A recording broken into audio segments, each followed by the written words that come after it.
New at 10 ranchers and farmers with foreign neighbors. It's happening in the U.S. and 3 Alabama lawmakers are working in Washington to stop Chinese organizations from owning American farmland.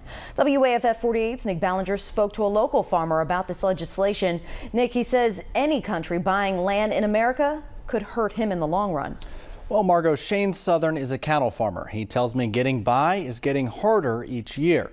Now, some of the concerns from lawmakers is national security, but Southern's concern is his livelihood. Do you know your neighbor? Well, according to a report from the Department of Agriculture, it could be foreign investors. In fact, the report says China owns upwards of 380,000 acres of U.S. farmland. We can't allow China to own 380,000 acres of U.S. soil. And where is this property located? It's located around our largest military bases. Representative Dale Strong is reintroducing a bill that failed in the Senate last year, which prevents foreign investors from owning U.S. farmland. Senator Tommy Tuberville also reintroducing his own bill to add the Secretary of Agriculture to the Committee on Foreign Investments. We cannot afford to give foreign adversaries a foot in the door to our critical ag supply chains or national intelligence.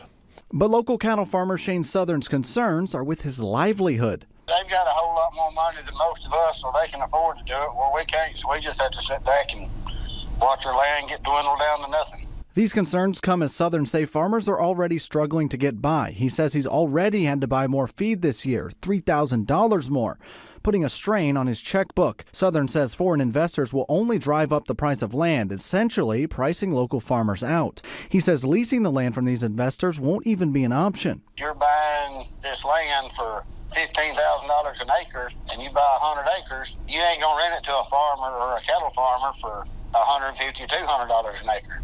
Southern says buying more land would increase their yield, which means more money for American farmers. If they don't have the land to put all their crops on, then they're not going to make any money. On the flip side of that, on the cattle side, if they're not making corn, beans, cottons, whatever on theirs, then I'm going to struggle coming up with a feed to feed my cattle.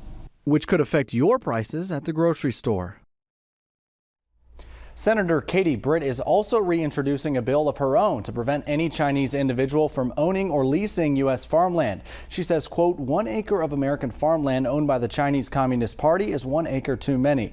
But a USDA Farm Service Agency report says China-owned land makes up less than 1% of all foreign-owned land here in the U.S. Margot? All right, thank you.